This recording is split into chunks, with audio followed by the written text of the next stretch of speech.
Nasz przeogromny wszechświat pełen jest dziwnych, potężnych zjawisk, oferujących nam możliwość podróżowania.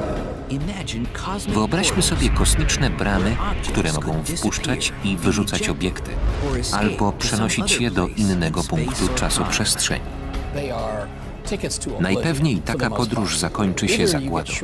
Można wpaść do czarnej dziury lub trafić przez tunel na drugi koniec wszechświata. Mogą cię zniszczyć wyrzutki z białej dziury. Zajmiemy się poszukiwanymi przez naukowców fantastycznymi obiektami, czarnymi i białymi dziurami oraz tunelami czasoprzestrzennymi. Czy to wytwory wyobraźni, czy może obiekty potwierdzone naukowo? Kosmos. Tajemnice wszechświata. Czarne dziury. Tajemnica tuneli czasoprzestrzennych. Wszechświat to skarbnica możliwości. Szukamy pojazdu, który dotrze w dowolny jego zakątnik. To nie będzie statek kosmiczny, tylko tunel czasoprzestrzenny. Teoretyczny skrót między punktami odległymi w czasie i przestrzeni. Tunele czasoprzestrzenne przypominają metro. Wchodzi się w dziurę, jedzie tunelem i wysiada przez inny otwór na drugim końcu miasta. Tunel czasoprzestrzenny łączy różne odległe punkty wszechświata. Fizyk Clifford Johnson rozważa możliwość istnienia tuneli. Różnica między metrem a tunelem czasoprzestrzennym jest taka, że tym drugim można dotrzeć znacznie dalej niż normalnie podróżując w przestrzeni.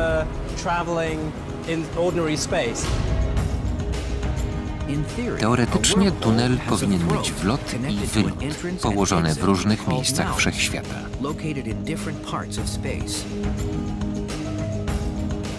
Tunel czasoprzestrzenny pozwoliłby przyspieszyć podróże.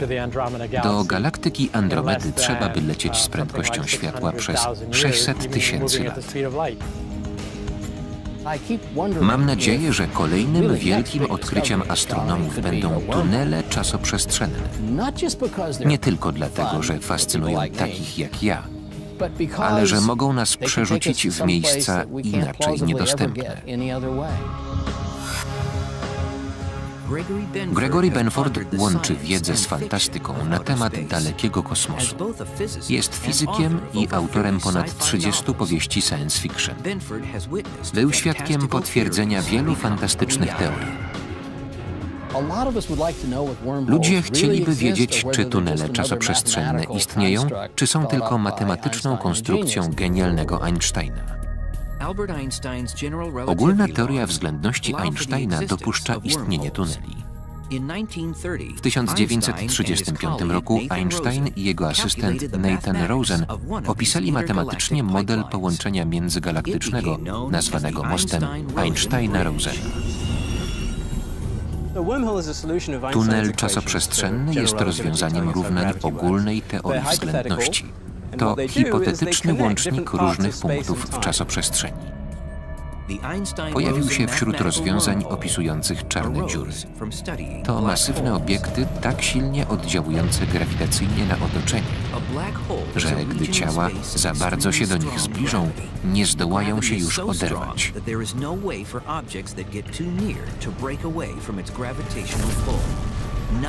Nawet światło nie potrafi uciec z czarnej dziury.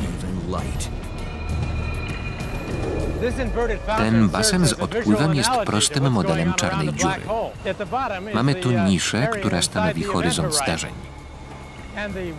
Woda wpada tak samo jak gaz do czarnej dziury. Gdyby ryba dotarła za blisko centrum, odpłynęłaby w niebyt bez szans na powrót. Einstein nie widział w tunelu metody podróżowania. Obiekt rodził się w pewnej chwili. Otwierał się na krótko i zaciskał.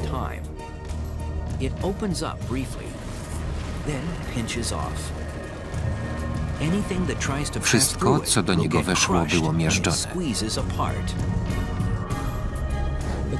Typowy tunel czasoprzestrzenny opisany równaniami jest mało stabilny. Po krótkim istnieniu znika. Należy jakoś przedłużyć mu życie. W roku 1962 udowodniono, że most Einsteina-Rosena jest nietrwały. Zainteresowanie tematem osłabło. W 1997 roku na podstawie powieści astronoma Carla Sagana powstał film Kontakt, w którym tunele czasoprzestrzenne służyły do podróży kosmicznych.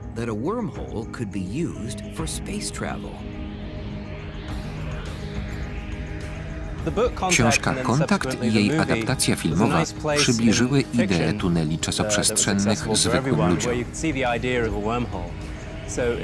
Dzięki temu temat znów stał się popularny. Niejasna, teoretyczna koncepcja nie była traktowana przez fizyków poważnie do czasu, gdy Carl Sagan możliwie rzeczowo opisał jej konsekwencje.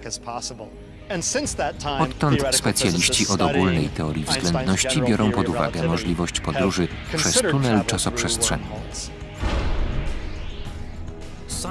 Naukowcy zaczęli badać, czy mogą istnieć trwałe tunele inne niż rozwiązanie Einsteina.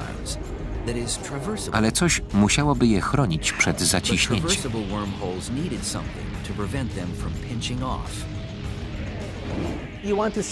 Należy ustabilizować tunel czasoprzestrzenny, żeby się nie zapadł i pozostał drożny. Potrzebne jest coś egzotycznego, nowego.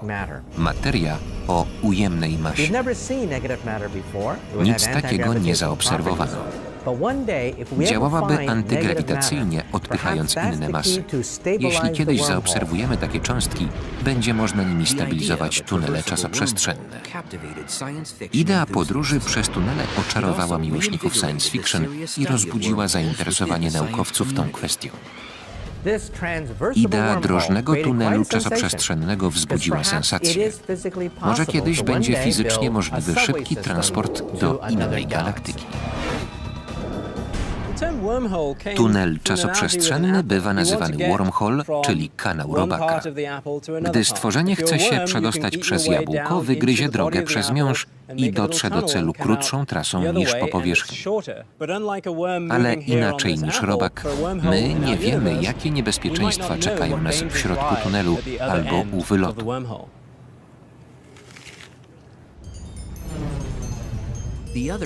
Tunel czasoprzestrzenny może się kończyć w niebezpiecznej części wszechświata, zdominowanej przez dziwne zjawiska, a nawet w jądrze gwiazdy. Gdy odkryjemy tunel czasoprzestrzenny i będzie dość blisko nas, najpierw poślemy nim bezzałogową sondę, by poleciała tam i z powrotem. Może nawet dołączymy do niej linę, na wypadek, gdyby z jakiegoś powodu nie mogła wrócić sama. Fizycy nie znają zjawisk, które doprowadziłyby samorzutnie do powstania tunelu czasoprzestrzennego. A czy da się go stworzyć sztucznie? Jedną z rozważanych możliwości budowy tuneli czasoprzestrzennych byłoby rozdęcie ich z maleńkich obiektów stanowiących strukturę czasoprzestrzeni, fluktuujących zgodnie z zasadami mechaniki kwantowej.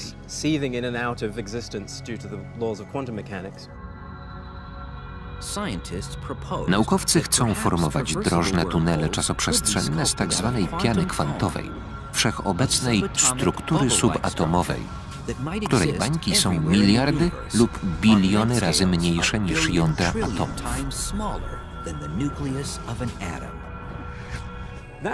To jest zasada całkowicie niedostępna dla naszej techniki, ale godna uwagi.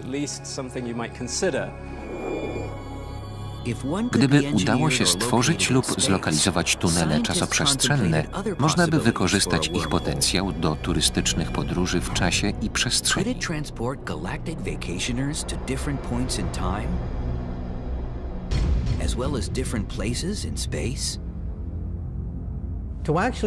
Wehikuł czasu albo tunel czasoprzestrzenny, który doprowadziłby nas do innej galaktyki, mogłaby zbudować tylko cywilizacja starsza od naszej o miliony lat.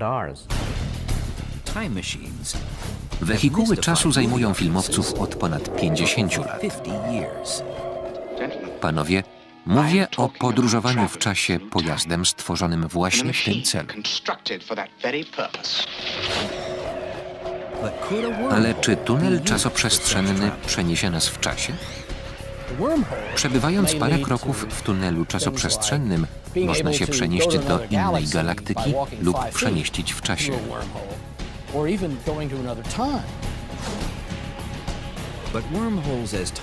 Tunel czasoprzestrzenny jako wehikuł czasu wzbudza wiele wątpliwości. Czy Ziemianie będą kiedyś mogli przenieść się w przeszłość, a nawet zmienić bieg historii?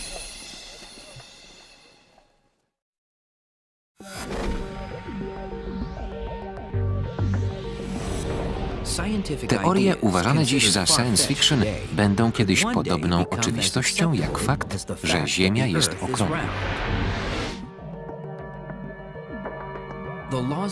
Prawa fizyki nie wykluczają istnienia tuneli łączących odległe punkty czasu i przestrzeni.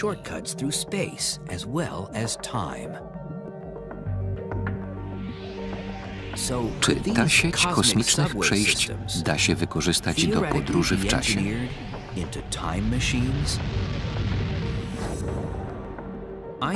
Zgodnie z ogólną teorią względności Einsteina, podróż do przyszłości jest możliwa. Czas dla różnych obiektów płynie różnie, zależnie od ich położenia i prędkości. Ciała o prędkości bliskiej prędkości światła starzeją się wolniej niż te nieruchome.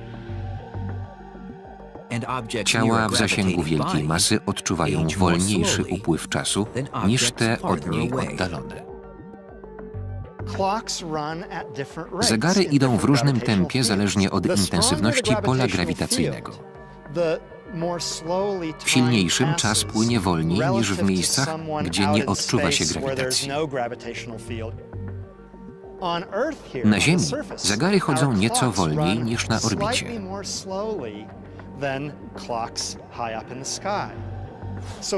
Weźmy na przykład satelity GPS.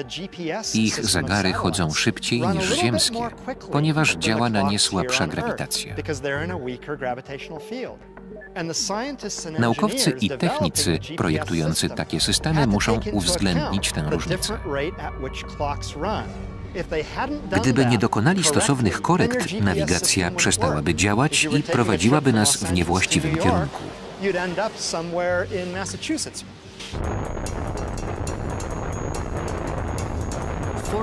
Hipotezę o podróżach w przyszłość zweryfikowano za pomocą dokładnych zegarów atomowych.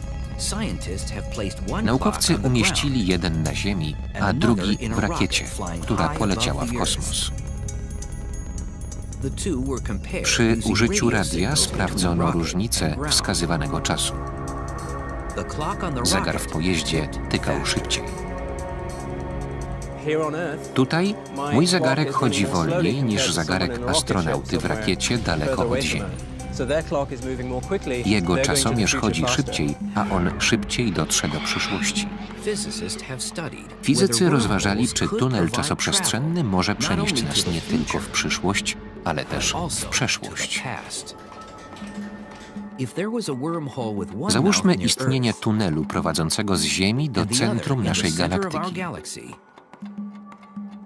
Z zewnątrz upływ czasu przy wlocie byłby szybszy niż przy wylocie.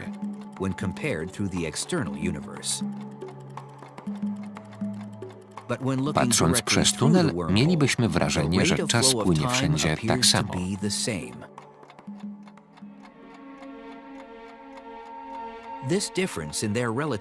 Różnica w prędkości upływu czasu obserwowanej z zewnątrz i przez tunel sprawia, że można go uznać za wehikuł czasu. Wchodząc do takiego tunelu, można wyjść setki, a nawet tysiące lat wcześniej.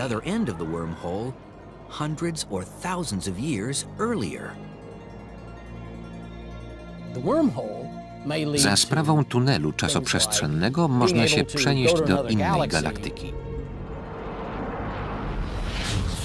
a nawet w inne czasy. Przez tunel czasoprzestrzenny można cofnąć w czasie informacje, a nawet ludzi.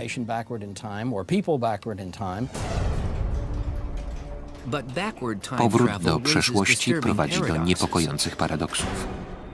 Czy można cofnąć się w czasie i zmienić historię?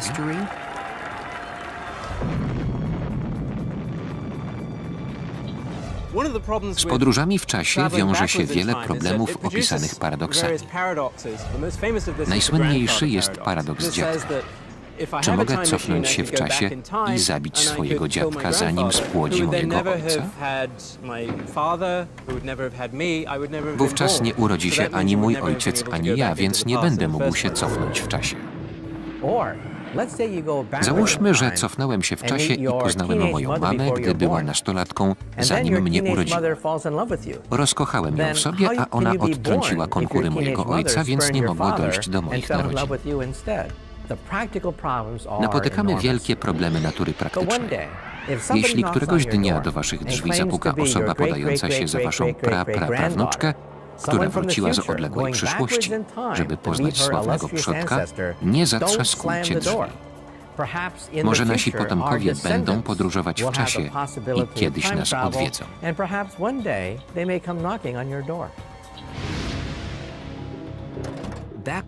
Podróże do przeszłości natchnęły wielu scenarzystów science fiction.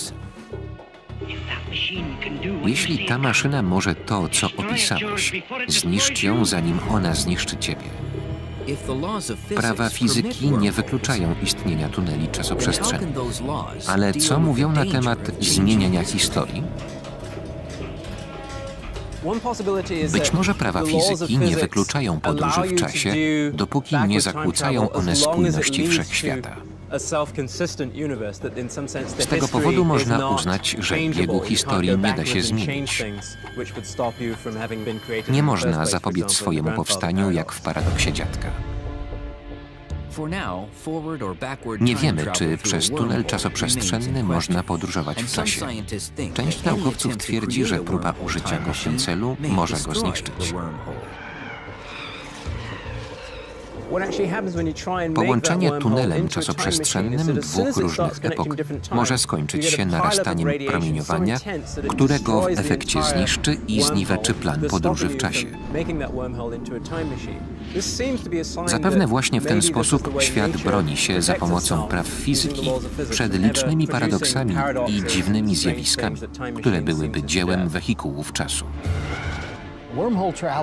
Podróż przez tunel czasoprzestrzenny to ryzykowna sprawa. Nie wiadomo, czy nagle w tym procesie nie zmienisz się w kulę gazu na skutek działania siły grawitacji utrzymującej tunel. Prawdopodobnie ma ona wielką moc. Nie da się kategorycznie stwierdzić, że tunel czasoprzestrzenny nie może działać, ani że nigdy nie opanujemy tego zjawiska. Te sprawy dotyczą sił, energii i wiedzy, do których obecnie nie mamy dostępu. Opisano też inne obok tunelu czasoprzestrzennego zjawisko, jeszcze nie zaobserwowane, ale dopuszczalne z punktu widzenia ogólnej teorii względności. Jest to biała dziura. Czarna dziura przypomina odpływ. Przyciąga i zasysa różne przedmioty. Biała dziura działa na odwrót. Obiekty z niej wypadają jak woda z fontanny. Biała dziura to jednorożec, zjawisko, którego nikt nie zaobserwował. Ma pewne cechy czarnej dziury, ale działa na odwrót. Można ją zobrazować, odtwarzając od końca film rejestrujący historię czarnej dziury, zasysającej materię za horyzont zdarzeń. Biała dziura wygląda tak jak czarna, oglądana od końca. We wszechświecie zaobserwowano czarne dziury zgodne z naszymi wyobrażeniami. Ciekawe, czy istnieją białe. Gdy odkryto pierwsze kwazary, sądzono, że to białe dziury. Dlaczego? Bo emitują wielkie ilości energii. Prawdziwej białej dziury jeszcze nie zauważono. Pewna szkoła głosi, że zjawiska, które są możliwe, na pewno gdzieś zachodzą. Zgodnie z tym przekonaniem we wszechświecie da się znaleźć białe dziury. Jeśli w przyrodzie występują białe dziury, to mogły odegrać istotną rolę w pierwszych chwilach istnienia wszechświata, a może nawet go ukształtowały.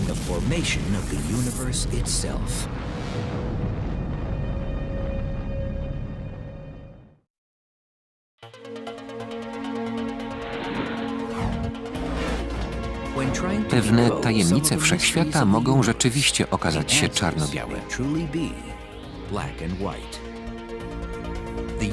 Wszechświat narodził się z wielkiego wybuchu, ognistej kuli energii, rozszerzającej się z punktowej osobliwości początkowej.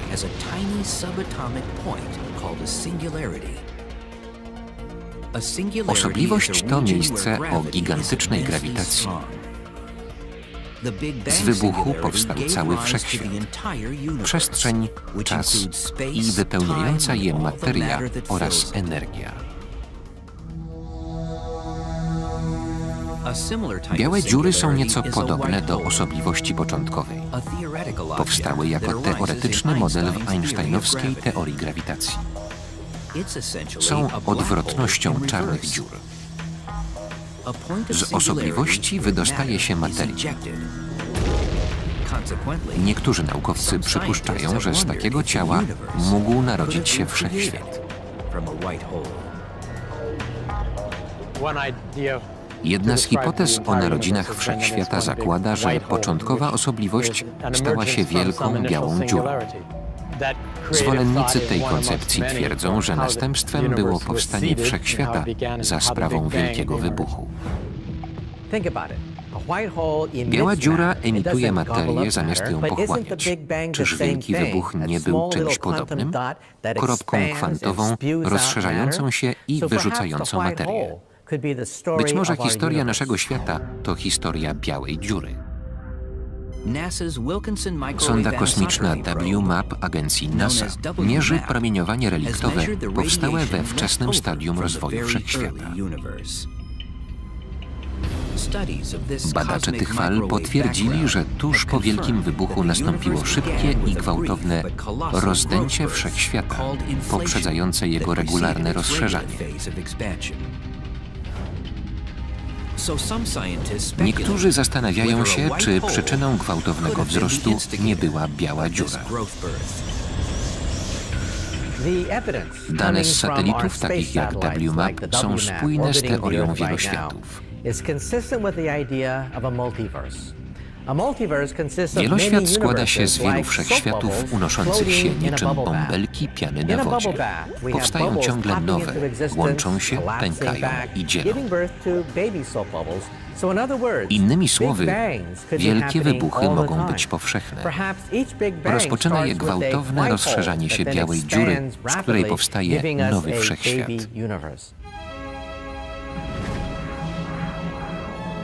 Nie stwierdzono, czy istnieją inne wszechświaty, a tym bardziej, czy powstały z białych dziur.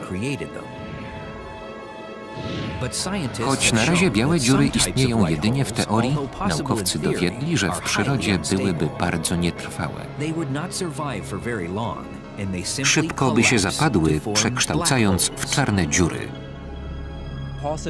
Prawdopodobnie białe dziury odegrały ważną rolę, choć istniały bardzo krótko.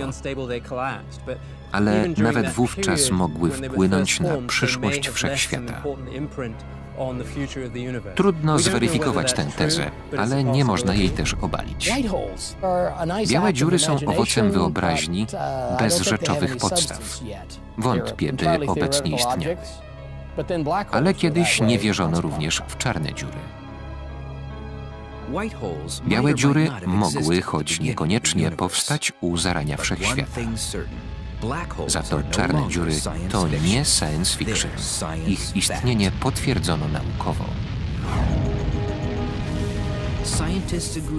Astronomowie wiedzą, że te wirujące spirale powstały po śmierci wielkich gwiazd.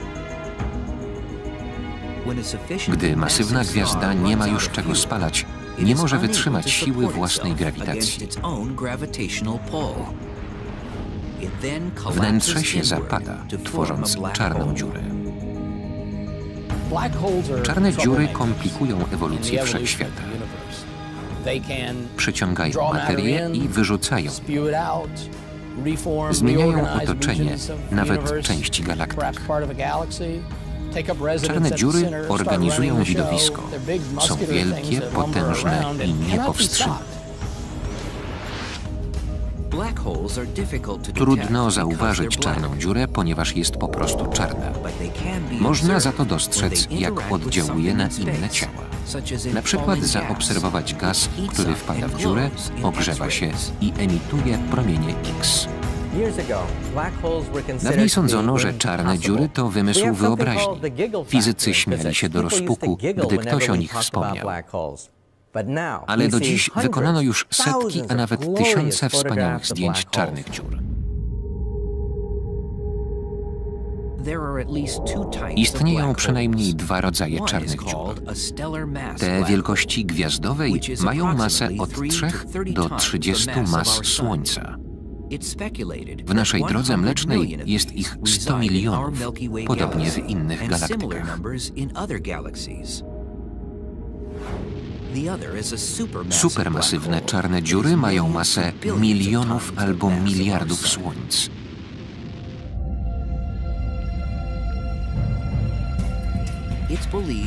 Taki kolos tkwi przypuszczalnie w centrum każdej galaktyki.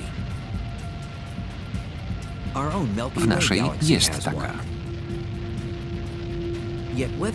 Mniejsze i większe czarne dziury są ogromnie żarłoczne.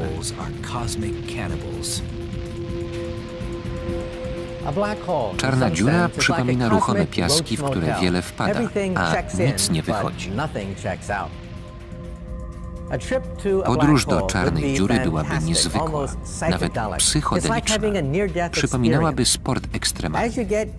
Podczas zbliżania się do czarnej dziury jej grawitacja rozciągnęłaby ciało. Siła działająca na głowę byłaby inna niż ciągnąca za nogi.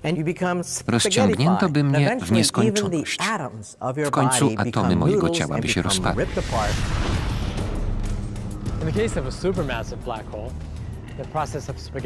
W przypadku supermasywnej czarnej dziury ten proces przebiega nieco inaczej. Ciało rozciągnęłoby się dopiero po przekroczeniu horyzontu zdarzeń. Wynika to z działania siły pływowej, która dopiero w pobliżu osobliwości staje się ogromna. Dzięki temu badacz wpadający w taką czarną dziurę miałby kilka chwil na badanie i podziwianie, zanim by go wessał.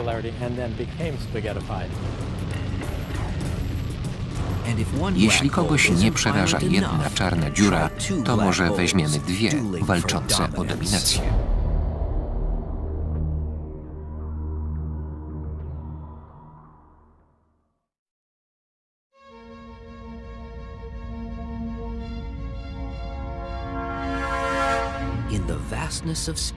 W bezkresnym wszechświecie czarne dziury czasem łączą się w pary. Wydaje się, że to swego rodzaju kosmiczne współgranie. Duet czarnych dziur jest jednak daleki od równowagi. Gdy dwie czarne dziury za bardzo się do siebie zbliżą, nie mogą już uciec. Zaczynają krążyć dookoła siebie jak gwiazdy wielokrotne.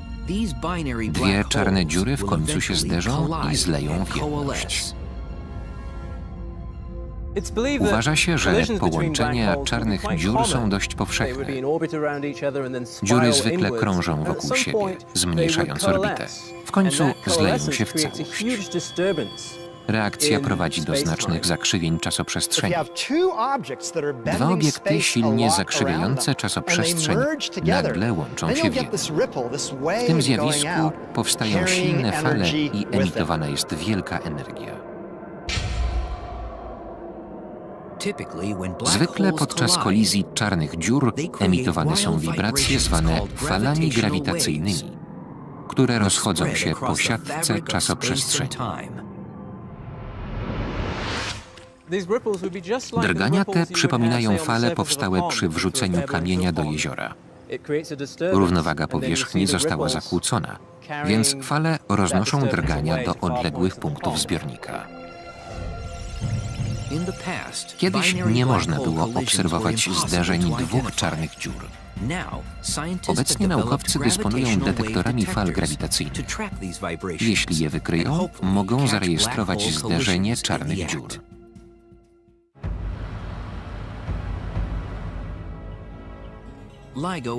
LIGO jest naziemnym obserwatorium i służy do namierzania fal grawitacyjnych powstałych przy zderzeniu czarnych dziur o masie kilku słońc. System używa laserów do mierzenia odchyleń luster zawieszonych na przewodach pod ramą urządzenia. Gdy dwie czarne dziury się zderzają, emitują wibracje zakrzywiające czasoprzestrzeń. Kiedy fale docierają do detektora, odrobinę zmieniają odległość między czujnikami. Mierniki badają odległość między nimi i w ten sposób rejestrują nadejście fali grawitacyjnej.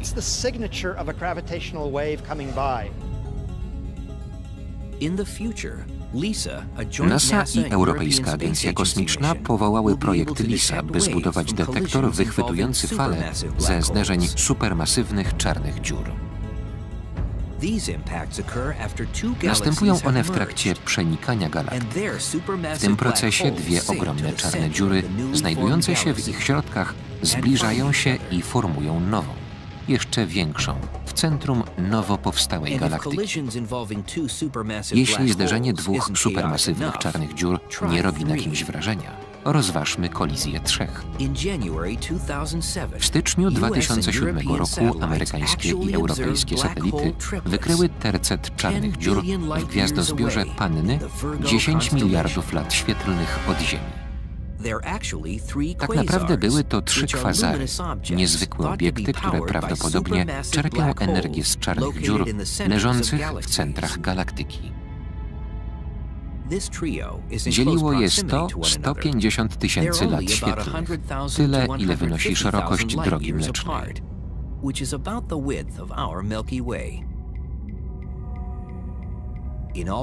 Prawdopodobnie trójka gwałtownie złączy się w jedno ciało.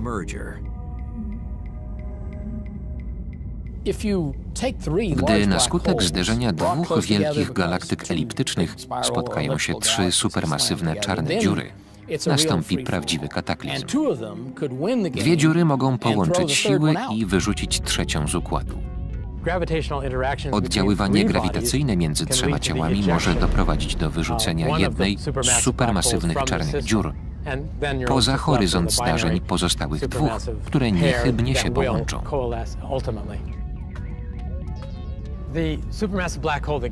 Supermasywna czarna dziura zostanie wystrzelona ze znaczną prędkością, więc nie może pociągnąć za sobą gwiazd. Zacznie działać samodzielnie i tworzyć nowy układ. Współczesna nauka zgłębia tajemnicę czarnych dziur. Wiele pozostaje jeszcze poza jej zasięgiem. Najtrudniejsze pytanie o naturę czarnych dziur brzmi, co leży po drugiej stronie? Co się stanie po wrzuceniu encyklopedii do środka? Czy wszystkie informacje znikną? Tego nie wiemy. Zgodnie z ogólną teorią względności Einsteina z czarnych dziur nie może nic wylecieć. Tymczasem małe czarne dziury podlegają zarówno prawom jego teorii, jak i mechanice kwantowej.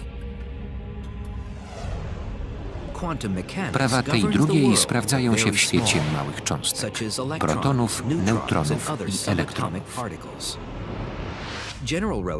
Ogólna teoria względności dotyczy świata wielkich mas, planet, gwiazd i galaktyk, gdzie największy wpływ ma grawitacja. Zgodnie z mechaniką kwantową czarna dziura nie jest obiektem pasywnym, który pochłania inne, nie wypuszczając niczego. Może promieniować. Promieniujące czarne dziury są zwane małymi, bo nie dorastają do pięt czarnym dziurom powstałym z gwiazd i tym supermasywnym.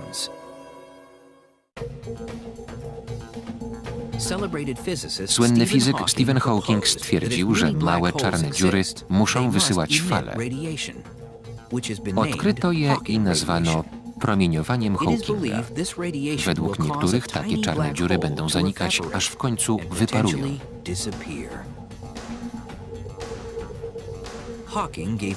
Hawking dowiódł matematycznie, że w procesie powstania i zanikania małej czarnej dziury informacji o obiektach, które w nią wpadły, nie da się odtworzyć.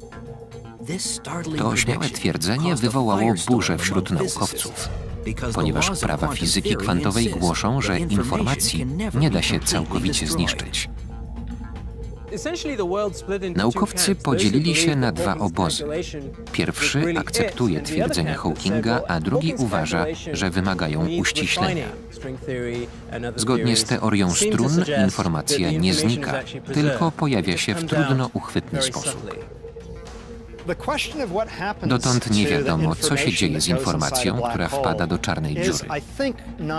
Pochłaniane obiekty mają skład chemiczny, kolor, temperaturę i inne cechy. Nie wiemy, co się dzieje z tymi informacjami.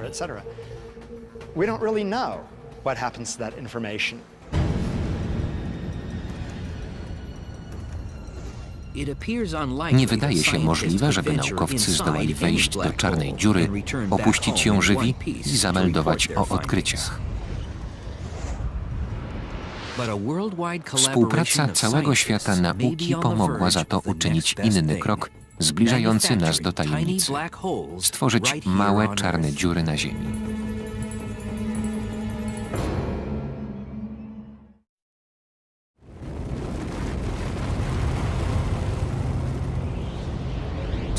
Współcześni naukowcy przekraczają kolejne granice w badaniu kosmosu. Kogo nie przerażają naturalne czarne dziury, niech odwiedzi fabrykę syntetycznych. W europejskim laboratorium CERN zbudowano wielki zderzacz hadronów, największy i najbardziej złożony przyrząd naukowy świata.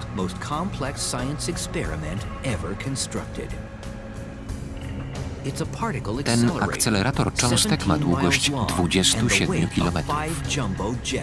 Może zderzać i łączyć cząstki elementarne, odtwarzając na małą skalę zjawiska zaistniałe mikrosekundy po wielkim wybuchu. Maszynę zaprojektowano i zbudowano po to, aby zweryfikować ważne tezy z zakresu fizyki kwantowej. Urządzenie koncentruje tak wielką energię, że fizycy mogą poznać naturę zdarzeń cząstek, a nawet stworzyć małe czarne dziury. Może zaobserwujemy mikroskopijne czarne dziury powstające po zderzeniu cząstek o wielkiej energii. Przyjrzymy się im, chociaż szybko znikają. Badając produkty rozpadu, uzyskamy dane o grawitacji kwantowej. Nie sądziliśmy, że za naszego życia będzie to możliwe. Wizja produkcji czarnych dziur zasiała strach i podejrzliwość. Czy mogłyby wyrwać się spod kontroli i pochłonąć Ziemię? Promieniowanie kosmiczne silniej oddziałuje na Ziemię niż mikroskopijne czarne dziury. Nie są one szkodliwe. Nie pożrą Ziemi. Zderzacz hadronów nie jest narzędziem zagłady. Podobny strach przed czarnymi dziurami pojawił się w USA. W Brookhaven już wcześniej prowadzono eksperymenty w mniejszym akceleratorze. W kanale zderzacza ciężkich, relatywistycznych jonów RH i C atomy złota wpadają do siebie, osiągnąwszy 99,9% prędkości światła.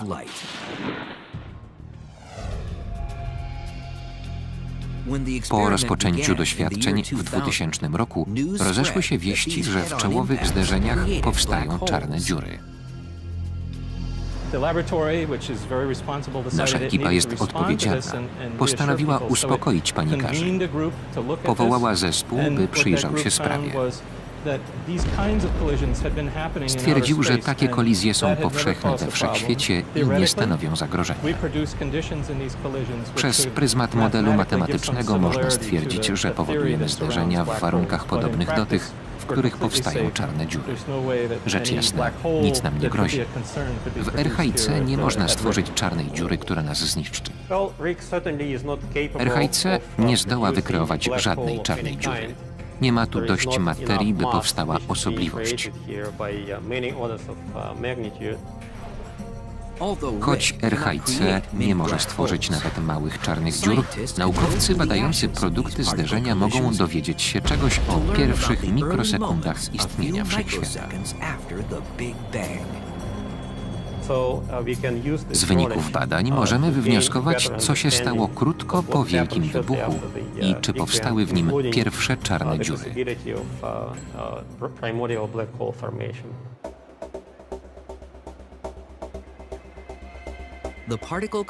W eksperymentach ze zderzaniem cząstek prowadzonych w USA i w Szwajcarii nie powstaną czarne dziury zagrażające życiu. Dzięki badaniom dowiemy się, czy informacja może wrócić z małej czarnej dziury, a nawet jak powstał wszechświat. Te laboratoria sprawdzają, do którego momentu obowiązuje teoria Einsteina i jak dużo potrzeba energii, by równania straciły znaczenie. Z tego powodu mikroskopijne czarne dziury pomogą nam wyjść poza przewidywania Einsteina. Fizycy wciąż próbują zgłębić tajemnice spowijające czarne dziury i szukają śladów białych dziur oraz tuneli czasoprzestrzennych. Chcą przesunąć granice poznania. Białe dziury, tunele czasoprzestrzenne i czarne dziury są zwykle drogą do zagłady. Nikt nie chce dotrzeć w pobliże tych obiektów, a podróż byłaby bardzo droga. Trudno je zaobserwować we wszechświecie i tylko o jednym, czarnej dziurze, wiemy na pewno, że istnieje. Występowanie pozostałych wciąż jest tylko hipotezą. To jednorożce astronomii. W historii fizyki nieraz bywało tak, że twierdzenie lub wynik obliczeń uznawano za wybryk wyobraźni, a potem okazywało się, że są poprawne. Weźmy na przykład czarne dziury. Być może białe dziury i tunele czasoprzestrzenne mają swe miejsce w przyrodzie i kiedyś je odkryjemy. Wersja polska Studio Publishing na zlecenie Amercom S.A. Tekst Jakub Szpetulski-Łazarowicz. Konsultacja Zbigniew Gawryś. Czytał Andrzej Leszczyński.